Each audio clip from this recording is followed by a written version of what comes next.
Our next storyteller is Jenni Cargill-Strong. She's from the far north coast of New South Wales, and she has 4 award-winning story albums. And she's taught storytelling since 2003. And if you're a Little Red Riding Hood aficionado, Jenni runs a course called Rewilding Little Red Riding Hood. She's going to tell us a story now where you're invited to settle back for a dark and sexy tale. It's called L'Histoire Grandmere, the grandmother, inspired by Terry Windling. So let's welcome Jenni. Jenni, I think we're getting that feedback from your neighbors that you were talking about earlier. Can you make sure your headphones are plugged in all the way?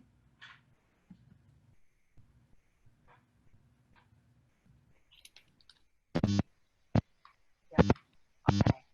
So hopefully there's no buzzing in the background. I can't hear anything. I'm not sure what it is unless I turn this light off. Okay. So let's begin. It's a great honour and privilege to be here on this history-making event, so thank you very, very much. Spring, and Lily was blossoming like the wild flowers thriving in the meadows. She was walking along the forest path on her way to visit her Grandmere, and she had with her a basket with freshly baked strawberry cake and a pot of cream.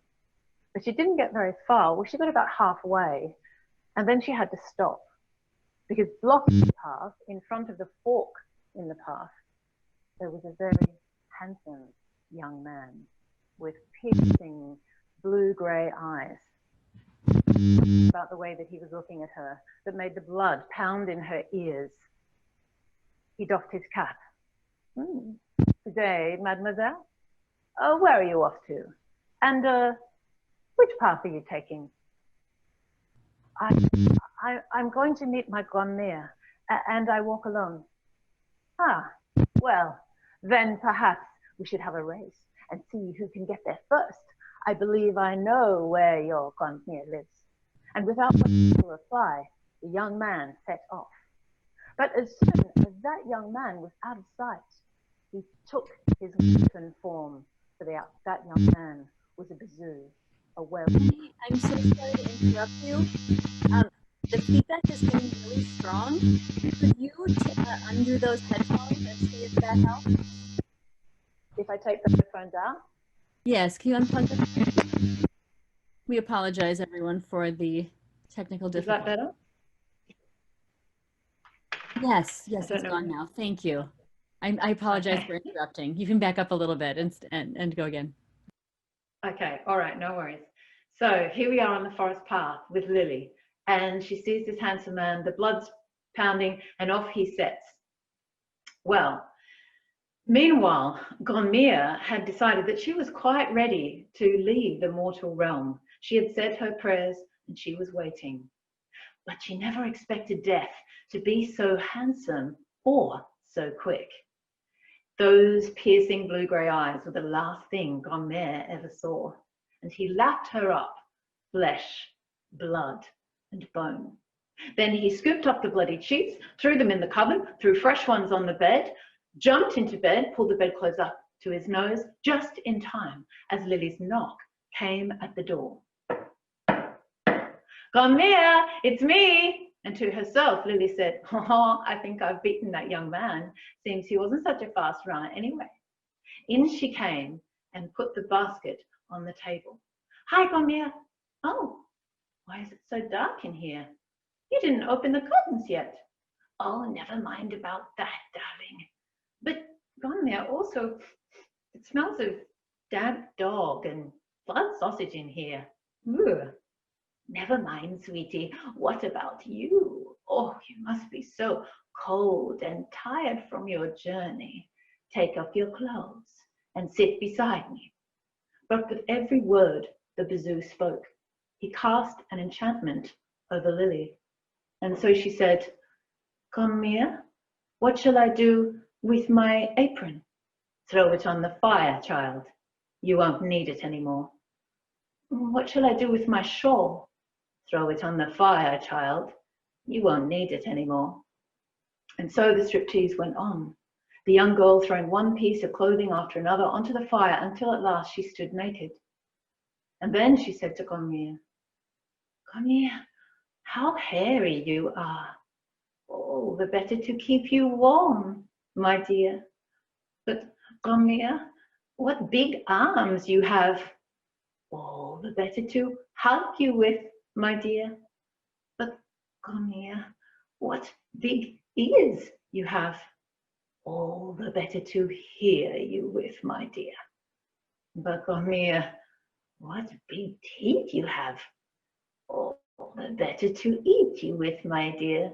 But with the word eat, he cast Lily out of the spell he'd so carefully spun around her, and suddenly she realized the imminent and mortal danger that she was in. But she did not let on.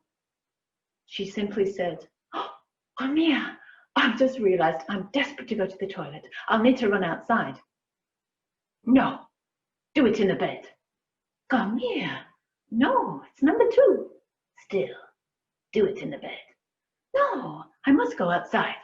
Well, if you must go outside, I will tie a thread to your ankle so I know just where you are, and come in quickly before you catch cold.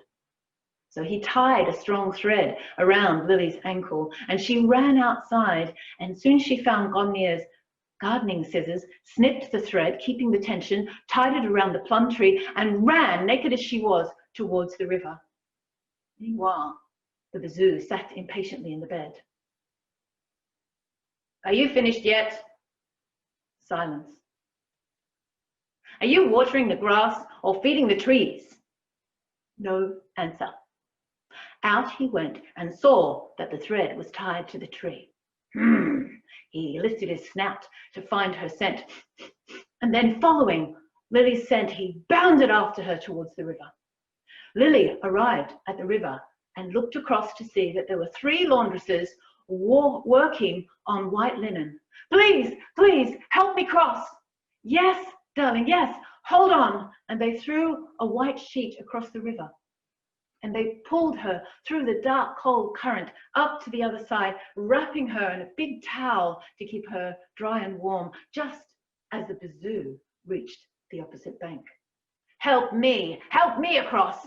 Oh yes, the laundresses nodded. We'll help.